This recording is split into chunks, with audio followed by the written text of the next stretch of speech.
मित्रों, मनुष्य शास्त्रों को पढ़कर धर्म को जानता है और मूर्खता को त्याग कर ज्ञान प्राप्त करता है तथा शास्त्रों को सुनकर मोक्ष प्राप्त करता है। धर्मोपदेशक के प्रवचन सुनकर ही बहुत से भक्तजन अपना जीवन संभाल लेते हैं। गुरु भी जब शिक्षा देता है तब वह अपने शिष्यों को बोलकर ही विद्वान देता है और शिष्य श्रावण करते ही ज्ञान प्राप्त करते हैं। पक्षियों में कौवा, पशुओं में कुत्ता, ऋषि मुनियों में क्रोध करने वाला और मनुष्यों में चुगली करने वाला चंडाल अर्थात नीचे होता है।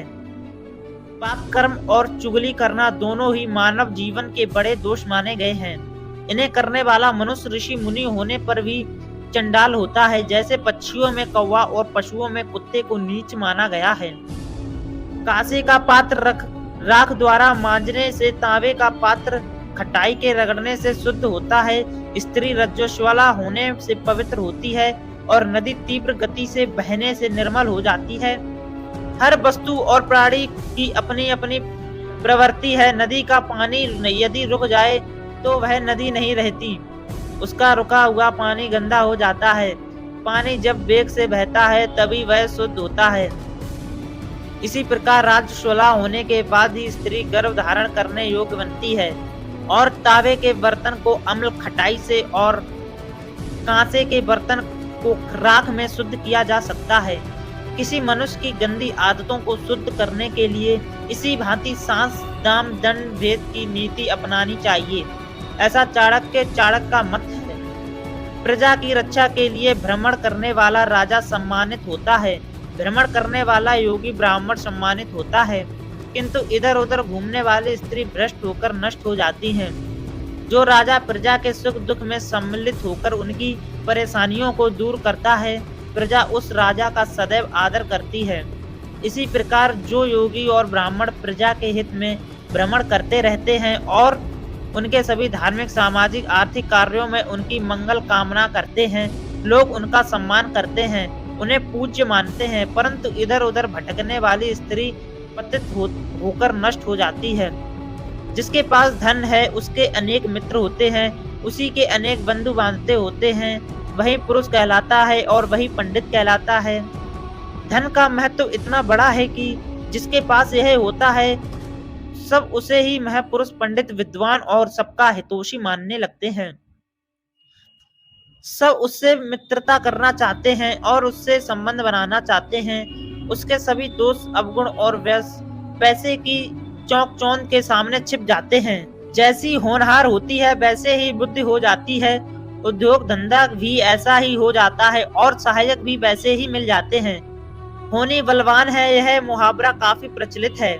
आदमी के भाग्य में जो लिखा है वह होकर ही रहता है। उसी के अनुसार सारे बालक बनते चले जाते हैं। आदमी कुछ नहीं करता, उसका भाग्य ही सब कुछ करता है। काल, समय, मृत्यु ही पंचभूतों पृथ्वी, जल, वायु, अग्नि, आकाश को पचाता है और प्राणियों का संहार भी काल ही करता है। संसार में प्रलय हो जाने पर वह सुप्तावस्था अर्थात स्वप्ना रहता है। काल की सीमा को निश्चित ही कोई लांघ नहीं सकता, काल की गति को कोई रोक नहीं सकता। समय चक्र में आकर सभी को एक ना एक दिन नष्ट होना पड़ता है। काल की गति जीवन से मृत्यु तक शाश्वत है, सनातन है, इससे बचना असंभव है। यह किसी को नहीं छोड़ता। जन्म से अंधे को कुछ दिखाई नहीं देता। काम में आसक्त व्यक्ति को भला बुरा कुछ सुझाई नहीं देता। मद से मतवाला बना प्राणी कुछ सोच नहीं पाता और अपनी जरूरत को सिद्ध करने वाला दोष नहीं देख सकता। धन और शक्ति के अहंकार से भरा व्यक्ति अपना विवेक खो बैठता है। उसे केवल अपना व्याध ही सर्वोपरि दिखाई देता है। उसकी दशा उस अंधे के समान होती है जो जन्म से अंधा होता है। जीवन स्वयं ही नाना प्रकार के अच्छे बुरे कर्म करता है, उसका फल भी स्वयं ही भोगता है। वह स्वयं ही संसार की मोह माया के फंसता है और स्वयं ही इसे त्यागता है। वस्तुतः मनुष्य के हाथों में कुछ नहीं है। ईश्वर की प्रेरणा से वह संसार में रहते हुए नाना कर्मों में फंसता है और जब उन कर्मों का अच्छा बुरा फल उसे भुगतना पड़ता है तब वह संसार की मोह माया से मुक्त होने के लिए छटपटाता है और परमात्मा को याद करके इस जंजाल से निकलना चाहता है।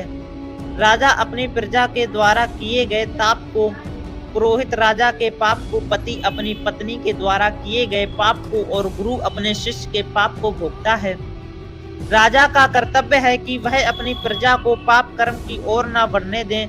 पुरोहित अथवा मंत्री का कर्तव्य है कि वह राजा को पाप की ओर प्रवृत्त न होने दें और इसी तरह पति का कर्तव्य है कि वह अपनी पत्नी को गलत राह पर न जाने दे तथा गुरु का कर्तव्य है कि वह अपने शिष्य को पाप कर्म न करने दे।